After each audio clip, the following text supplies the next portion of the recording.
Welcome back to the Locked On Diamondbacks podcast. You're part of the Locked On Podcast Network. Your team every day listening to who? The always charismatic host of this podcast, Millard Thomas. I'm a multimedia journalist and I'm a graphic designer. So please go check out my website, millardthomas24.myportfolio.com. On there, you can see all my latest work, from my packages to my articles to my photos and my graphic design.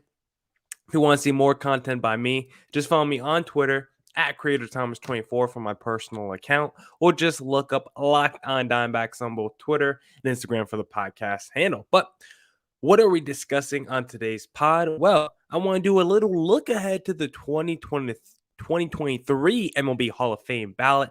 I just want to go through some of the candidates because there's two guys that really stick out to me as potential first timers that could make it as first time Hall of Famers, I guess is the best way I want to say that.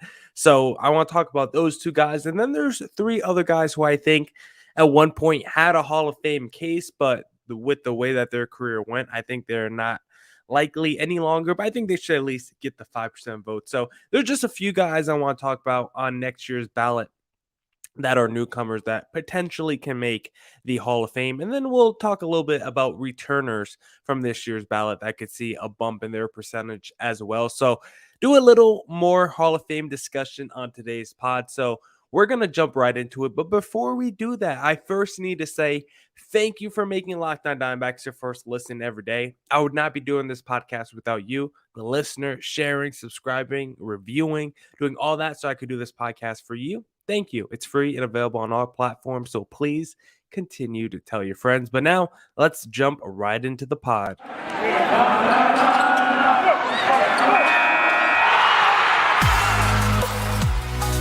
You are Locked On Diamondbacks, your daily Arizona Diamondbacks podcast, part of the Locked On Podcast Network, your team every day.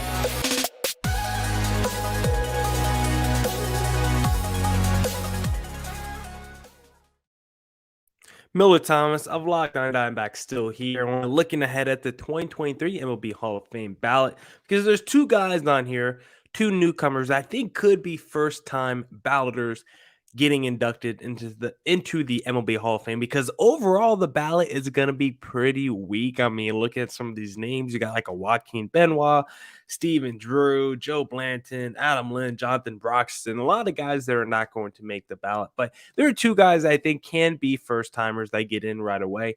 The first guy I want to discuss on this ballot is going to be Carlos Beltran. Yes, the guy who had a very long career that bookended his career with a little cheating scandal in Houston. Yes, that is Carlos Beltran. But still, if you look at his overall resume, Carlos Beltran has the resume to be potentially a first-timer getting inducted into the MLB Hall of Fame. He is someone that is second on this entire ballot in WAR. Yes, I'm not the guy who loves war. I'm definitely the guy who doesn't love war, if you guys heard my podcast for a while now. But still, if I had to use war to make the case for Beltran, he is tied for the second highest WAR on the Hall of Fame ballot with Scott Rowland at 70.1. A-Rod is number one on the ballot for WAR next season. Beltran, 9-time All-Star. So this is someone who put in 20 years of work, 9-time All-Star, longevity and peak. I think Beltran had both of it. In the postseason, this is someone that also saw his game raise, which is something I care about a lot. I've talked about a lot on this pod. Like, the postseason has to matter. It's a reason why I think players like Big Papi and Kurt Schilling are Hall of Famers, because if you're damn good in the regular season, if you're an all-star level player already in the regular season, but you get better in the postseason, I think that has to matter even more when making a Hall of Fame case. I'm not saying someone should be a Hall of Famer entirely off the postseason, because if you're a mediocre regular season player but an all-timer in the postseason, I'm not saying that then you should be a Hall of Famer either. Maybe like a David Freese, who was like an okay regular season player but had some really great postseason moments. I'm not advocating for someone like him to make the MLB Hall of Fame, but someone like Carlos Beltran, already an all-star level in the regular season, gets better in the postseason. Yeah, that should matter in your Hall of Fame case. Postseason average of 307 for his career with a 1021 OPS. Very phenomenal. In the 2004 playoffs, Beltran then with the Houston Astros, tied the MLB record for most home runs in a single postseason with Barry Bonds at 8.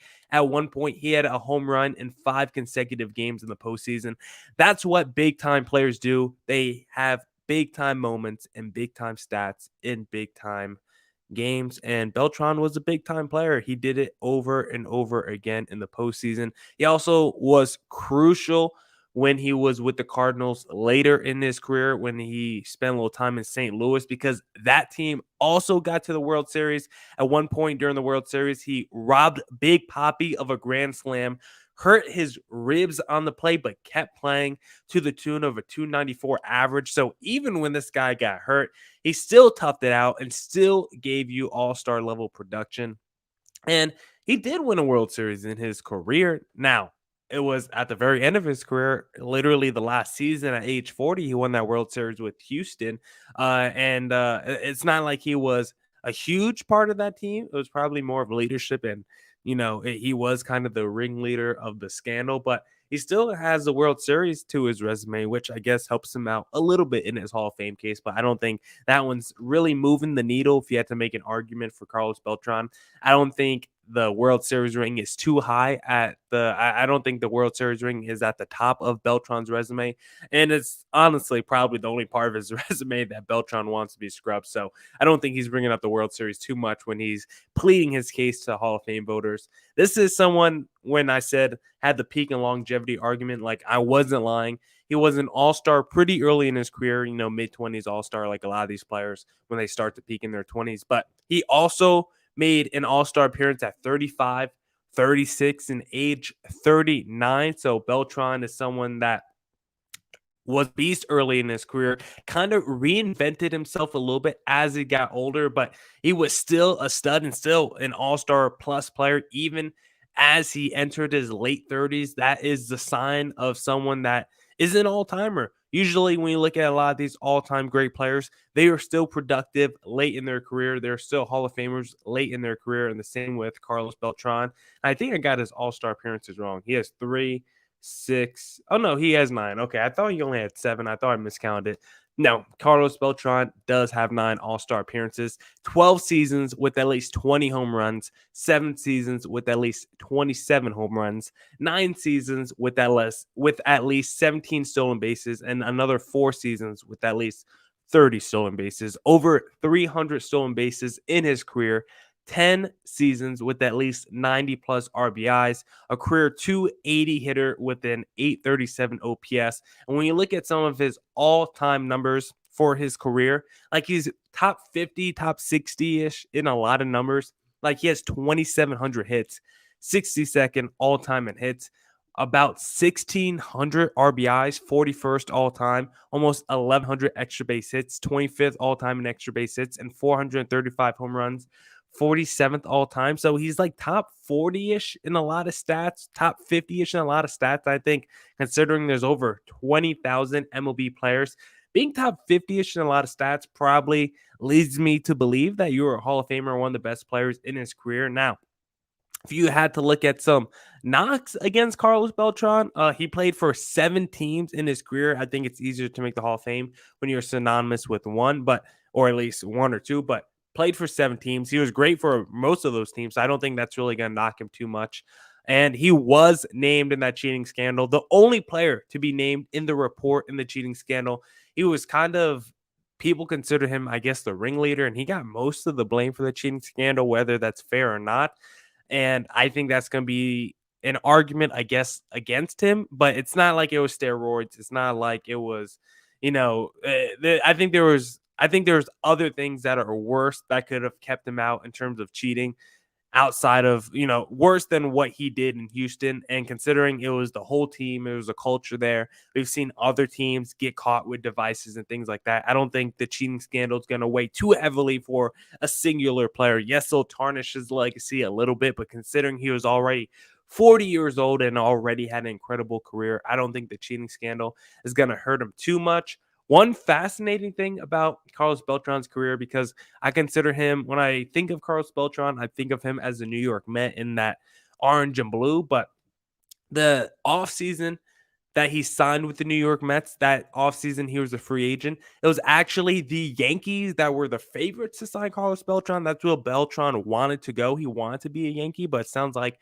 the Yankees didn't want to pay him the money, so he ended up going to the other New York team, the Mets. And of course, the rest is history, but it makes you wonder what a big what if, because Carlos Beltran was seriously one of the best players in baseball during the mid 2000s. And if the Yankees had him on their team, maybe during that '09 run and other years, surrounding that run, maybe they win a couple more World Series if they have a player like Carlos Beltran. So he's someone that I think should be a Hall of Famer. I don't know if he's a first ballot Hall of Famer, but I think he's someone that definitely should get in and deserves to get in. And just another reason why, when I think of Carlos Beltran, I think he's a Hall of Famer, because just growing up playing MLB The Show, when you played as Carlos Beltran, or when you were doing my franchise mode, my career mode, my GM mode, whenever you saw Carlos Beltran, if you were running a franchise, you wanted to go acquire Carlos Beltran because he was always one of the best players in MLB The Show, typically a 90 overall. And I think video games are a great reference point to see how good a player is, because if you think he's a Hall of Famer, then the video game numbers should reflect it. This guy should be one of the best games in a video game if he's a potential Hall of Famer. And there was an 8-year stretch there or more where Carlos Beltran was consistently a 90 overall in MLB The Show. Just another reason he's a Hall of Famer. So Beltran, I don't know if you're a first balloter, but I think you're a Hall of Famer overall in my book. Now we'll discuss one other guy that I think should be a no-doubter Hall of Famer from the 2023 MLB Hall of Fame class. But this episode is brought to you by RockAuto. With the ever-increasing number of makes and models, it's now impossible for your local chain auto parts store to stock all the parts your car will need. Want to endure often pointless or seemingly intimidating questioning and wait while the person behind the counter orders the parts on their computer, choosing the only brand their warehouse happens to carry? You have computers with access to RockAuto.com at home and in your pocket. Save time and money when using RockAuto. Why choose to spend 30%, 50%, even 100% more for the same parts from a chain store or car dealership? RockAuto is a family business serving do-it-yourselfers for over 20 years. RockAuto prices are always reliably low for every customer. Go to rockauto.com right now and see all the parts available for your car, truck, right locked on in there. How did you hear about us box? So they know we sent you. Amazing selection, reliably low prices, all the parts your car will ever need. Visit rockauto.com. This episode is also brought to you by BuildBar. BuildBar, it's the new year, so that means New Year's resolutions. If yours is about getting fit or eating healthier, make sure you include BuildBar in your plan.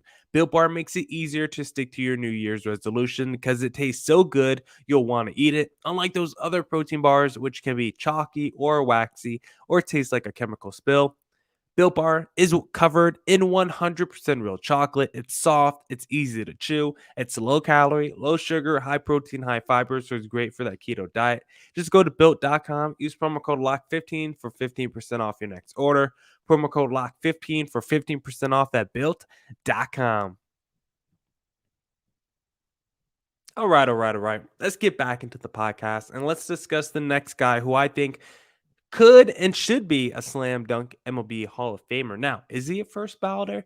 That's not for me to decide, and I'm not too sure if he is, but I think he definitely will and should be a Hall of Famer, because the next guy I want to talk about is Francisco Rodriguez, someone linked to Carlos Beltran because they had a couple of overlapping years with the New York Mets. But Rodriguez, 6-time All-Star, led the league in games finished 3 times and led the league in saves 3 times. Beltran was absolutely one of the best closers in baseball during his peak, and he is someone like a Beltran who had 2 peaks. He is someone that came into the league on fire early, mid-20s, was a beast, and then had another late career resurgence, revival, whatever you want to call it, within his late 30s, and again was a stud later in his career, just like he was earlier in his career, just like a Carlos Beltran. 8 seasons with at least 35 saves. Just think about that. K-Rod, 5 seasons with at least 44 saves as well. So this is someone that had high volume during the regular season. You were giving him the ball whenever it was a close game, and this is someone that typically closed it out for you. 3 seasons with finishes in the top 4 of Cy Young voting and won 6th place MVP finish. So this guy was so good. He was not just considered your run-of-the-mill closer. This is someone that was considered one of the best pure pitches or best pure pitchers in baseball, to the point that voters were consistently getting him Cy Young votes because he was that important to his team. It got the ball that often, and his volume was enough where you could really consider him a potential Cy Young Award winner. So Francisco Rodriguez is someone that had an absolutely insane career and insane resume. Think about this.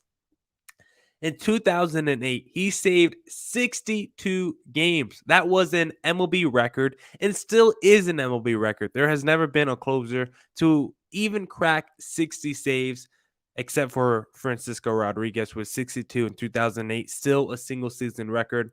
Was an unknown rookie back in the 2002 playoffs for the Anaheim Angels. And this is someone, K-Rod is someone that was a rookie, unknown, got called up that September and made a huge impact in the postseason, never won a major league game in his career, then came into the postseason as a rookie, won 5 major league games in the postseason, and was the youngest pitcher at the time ever at just 20 years old to win a World Series game. K-Rod has done remarkable stuff since the time he's broken to the league. 2.95 career postseason ERA over 6 series. Even back in 2011, played the D-backs in a playoff series, made 2 appearances, struck out 4 D-backs. We even got to see the dominance up close. 437 career saves for K-Rod, is 4th all-time in Major League Baseball. And I just think the K-Rod nickname itself is one of the most badass nicknames in baseball, because when you think of nicknames in baseball, like how many of them first come to mind? Like, of course, you think of A-Rod, you think of Big Papi. I don't even know, but there's a few more that come to mind when you first think of baseball players in the game. But K-Rod was right there at the top of the list when you think of baseball players and you think of nicknames. K-Rod, one of the best nicknames in all of baseball at the time. And just another guy, if you had to bring up the MLB The Show comparison, probably the best closer in the video game for a 5-year stretch there, like a 97 overall, absolutely nasty. No one could get a hit against him. Basically, him and Mariano Rivera were just 2 cheat codes at the closer position in MLB The Show. But I would have to say the biggest knock against K-Rod would be similar to a Carlos Beltran. Played for 5 teams over the course of his career. But when I think of Beltran, I think of him as a Met first, then a Brewer. I don't think either of those are going to be the reasons he gets kept out of the MLB Hall of Fame. There are a couple incidents off the field issues where with the K-Rod that could be problematic for him with this discussion next year. So we'll see. But in terms of his resume, in terms of his statistical resume, what K-Rod was able to do throughout his career, like, I think you have to consider him a Hall of Famer. This is someone that won a World Series with that 2002 Angels team, was a critical part. They basically was putting him out there consistently, basically every game during the postseason, because he was a rookie. So there was not a lot of scouting on K-Rod. The opponents really didn't know what to expect when K-Rod was on the mound, and the curveball during that run was absolutely devastating. And throughout his whole career, his curveball was devastating, mixed in with that changeup and high 90s fastball. Like, this is someone that had a devastating arsenal, one of the best strikeouts per 9 of basically anyone we've seen the last 20 years, especially when you just dwindle it down to just relievers. K-Rod is someone that was ahead of his time when it comes to strikeout rate. 10.5 strikeouts per 9 for his entire career, 1.15 whip for his entire career as well. So this is someone with elite control, someone that can put up the strikeout numbers is the best way to say, and was just dominant throughout his career. He's going down in my head as either a Met or a Brewer, and I think I'm going with the Mets first because that's the first team I think of when I think of Francisco Rodriguez, a future Hall of Famer in my book. Now, we'll discuss 3 guys who I think at one point were on Hall of Fame trajectories, but with the way their career, ended up, they're not going to be Hall of Famers. So we'll discuss those guys in segment number 3. But first, I want to tell you guys about BetOnline, because this episode is brought to you by BetOnline. there might be less football being played, but BetOnline has way more stuff to bet on this playoff season, from scores, totals, and player performance props to where the next fired coach is going to land. BetOnline is the number one spot for all the NFL betting you need in 2022. And with the new year comes a new updated desktop and mobile website. To sign up today and receive your 50% welcome bonus on your first deposit. Just use our promo code LOCKEDON to get started. And it's not just football. BetOnline's basketball, hockey, boxing, and UFC odds coverage is the best in the business. From sports right down to your favorite Vegas casino games, BetOnline is your number one online wagering destination. BetOnline, the fastest and easiest way to wager on all your favorite sports and play your favorite games. BetOnline, where the game starts. All right. Let's get back into the pod and let's discuss three guys who I think at one point could have been Hall of Famers, have the Hall of Fame talent, but their careers just ended up not being Hall of Famers, or their career just ended up not being Hall of Fame-ish. I don't know the best way to phrase that either. But the first guy I want to talk about off the 2023 MLB Hall of Fame is Jared Weaver. I'm sure you guys remember Jared Weaver. This is someone that really peaked in the mid 2000s, around the 2010s, I want to say, is when Jared Weaver peaked. He at one point made 3 straight All-Star appearances, 3 straight seasons, finishing top 5 in Cy Young voting during those 3 straight All-Star appearances. And basically from 09 to 2014, that was his peak. And these were his ERAs during that stretch: 375, 301, 241, 281, 327, 359. He was a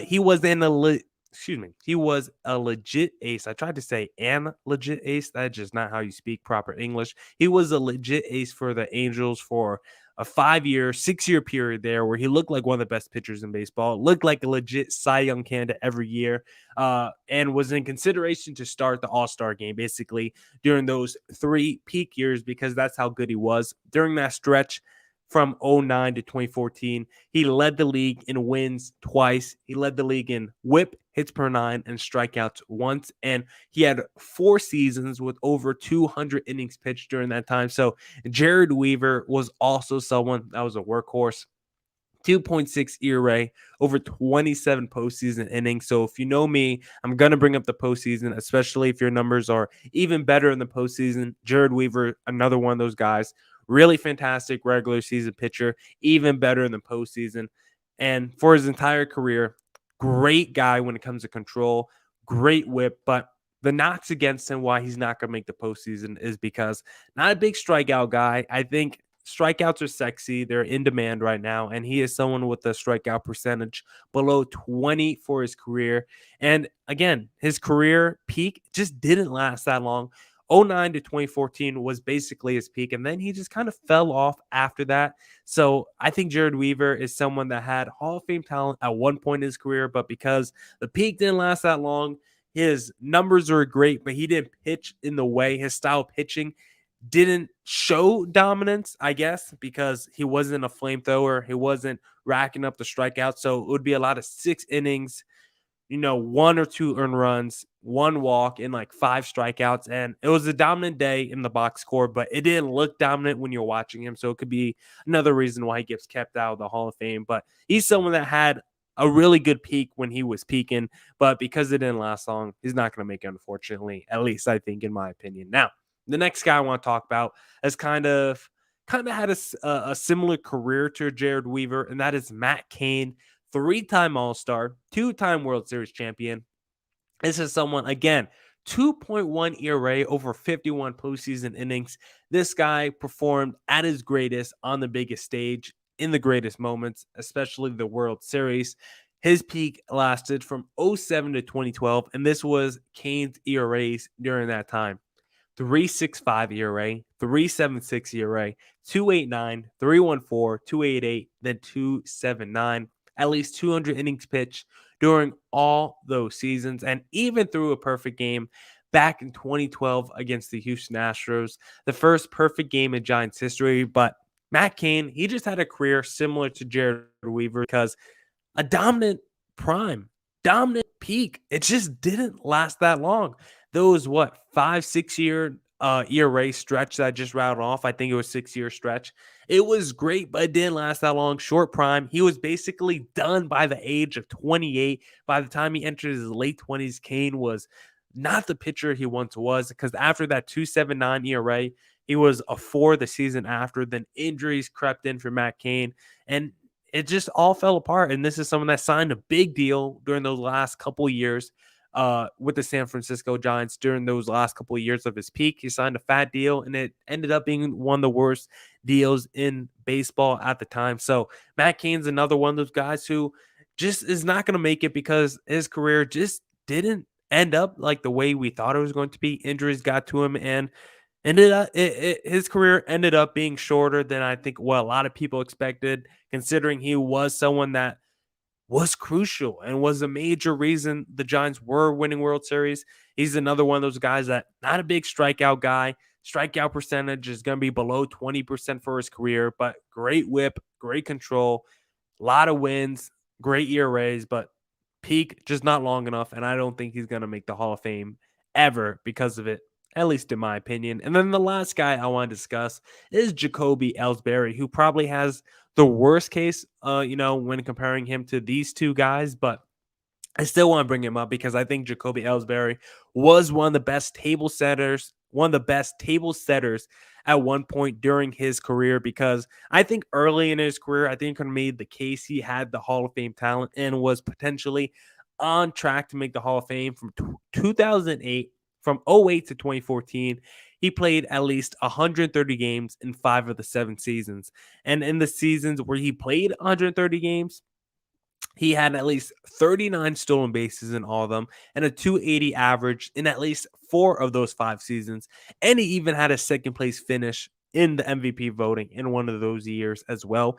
Even still 70 bases in one of those seasons as well. So this is someone with just absolutely elite speed, but the reasons why he's not going to make it either is because injuries severely limit Ellsbury during his career. He's someone that missed a lot of playing time during his career, and he only has a 760 career OPS. He was never a big power guy and just didn't get on base as much as you would have thought for a table setter. He was just someone that could hit for a high average, and because his speed was so great, he didn't have to hit it hard to get on base. He could beat out basically any ground ball, but I think because of his quality of hitting and the fact that he was so freaking fast at his peak, this is someone that has over 300 stolen bases as well, but played like half the time that Carlos Beltran did. So because of that speed with the combination of contact as well, I think he had I think there was a point where he could have made the Hall of Fame if Jacoby Ellsbury had 10 plus years of 290 average with 45 stolen bases a season. I think he could have made a case for the Hall of Fame, but